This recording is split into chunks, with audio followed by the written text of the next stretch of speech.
Pemirsa, aturan masa berlaku STNK menjadi perhatian khusus bagi pengemudi kendaraan baik roda 2 maupun roda 4. Pasalnya, kendaraan yang tidak bayar pajak selama 2 tahun akan dikenai sanksi penghapusan.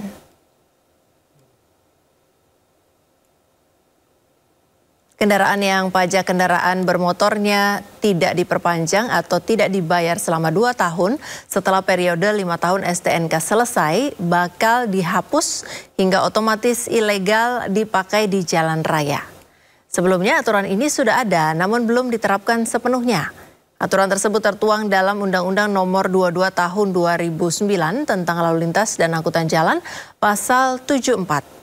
Sanksi berupa kendaraan disita dan data pengendaranya dihapus akan menanti jika STNK mati selama 2 tahun atau lebih. Aturan ini berlaku bagi semua jenis kendaraan termasuk milik pemerintah, pribadi, dan juga badan usaha. Hal ini tentu menjadi perhatian bagi pemilik kendaraan agar selalu taat menuntaskan pajak kendaraan.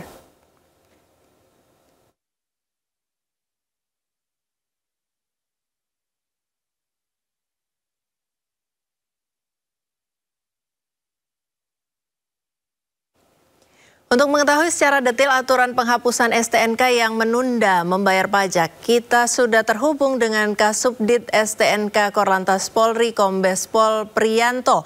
Selamat sore Pak Priyanto.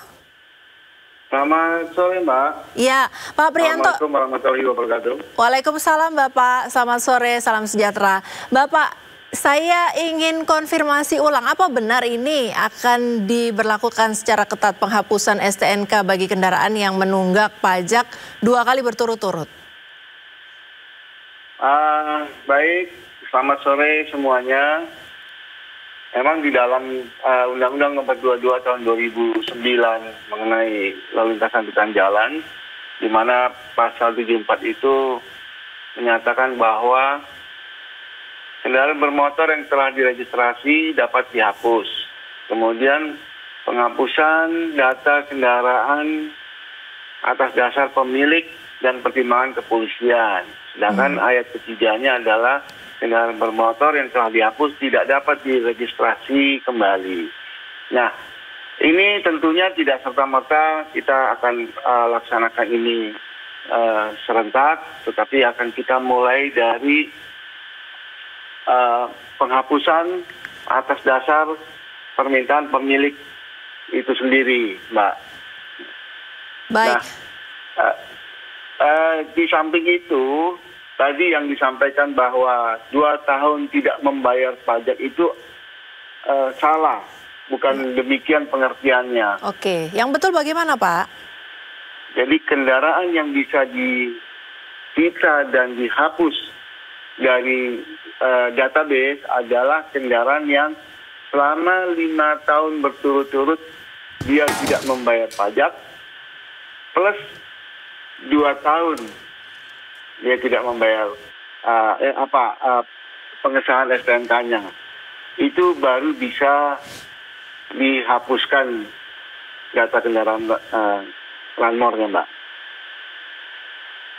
Tadi Bapak sempat sebutkan bahwa penghapusan atas permintaan pemilik, itu prosedurnya seperti apa Pak?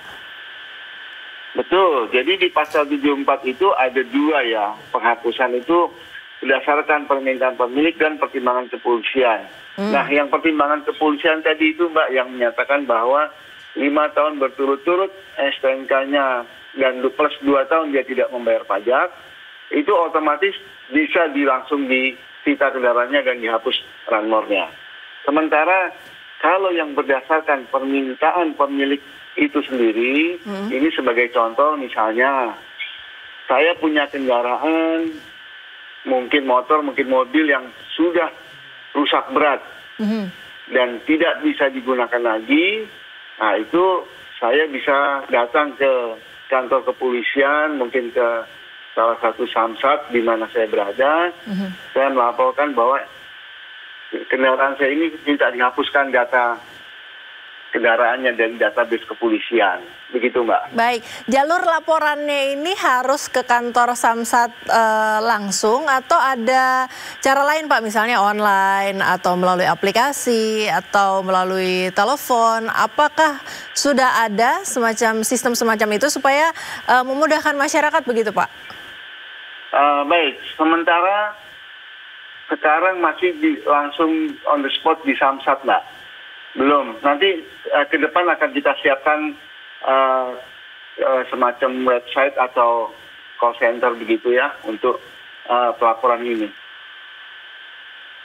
Baik, kalau sesuai undang-undang pajak kendaraan ini kan di bawah Bapenda ya Pak. Apakah Betul. ada sanksi secara administrasi Pak bagi penunggak? Seandainya misalnya sudah menunggak tapi karena sudah di warning bahwa akan di nonaktifkan begitu datanya, maka langsung cepat-cepat bayar, tapi ada sanksi administrasinya nggak Pak dulu? Ini sebenarnya ranahnya Bapenda ya. Tapi saya coba menjawab bahwa di Samsat di STNK itu kalau masyarakat membayar itu ada 3 hal di situ. Dia membayar pajak kendaraan itu sendiri dan dia membayar iuran wajib kecelakaan SWDLK, LGD itu ya. Jadi kalau tahu saya kalau menunggak itu ada sanksi denda pajaknya, Mbak. Baik. Baik itu untuk sumbangan wajibnya maupun denda pajak kendaraan bermotor itu sendiri. Baik. Kalau aturan yang tadi sudah Bapak sampaikan, sudah terangkan itu tadi, kira-kira diberlakukan secara ketatnya atau mulai diberlakukannya kapan Pak? Supaya masyarakat bisa siap-siap mulai dari sekarang gitu Pak. Baik, untuk tahun ini kami masih berlakukan penghapusan atas dasar permintaan pemilik dulu, Mbak. Baik. Karena ini konsekuensinya akan panjang dia. Jadi kita belum bisa menerapkan yang atas pertimbangan kepolisian. Kita masih memulai dari permintaan pemilik itu sendiri.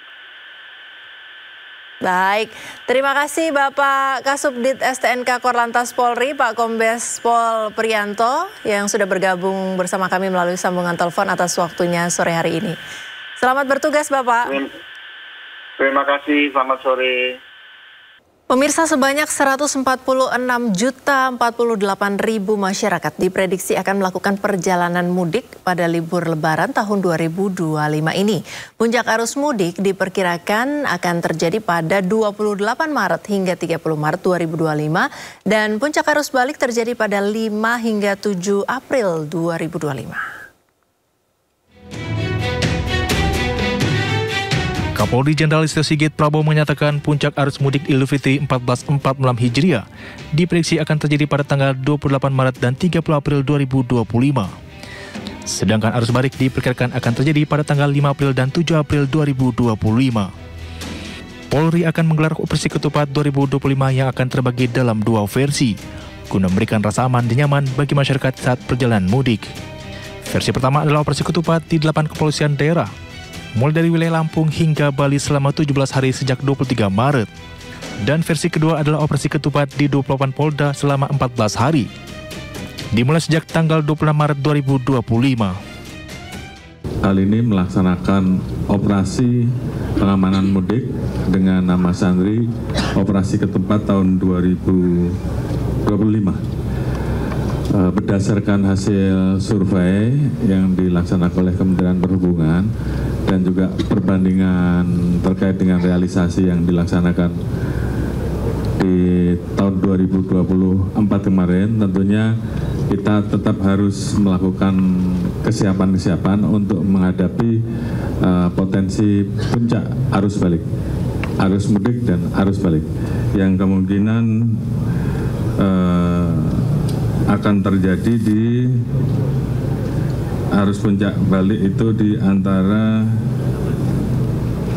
arus mudik antara 28 sampai dengan 30 Maret, sedangkan puncak arus balik di tanggal 5 sampai dengan 7 April 2025. Di sisi lain, Menteri Perhubungan Dudi Purwagandi mengatakan Pada tahun ini diperkirakan akan ada 146.048.000 masyarakat yang akan melakukan perjalanan mudik. Di mana jumlah pemudik tahun ini mengalami penurunan dibandingkan tahun 2024 yang mencapai 193 juta orang.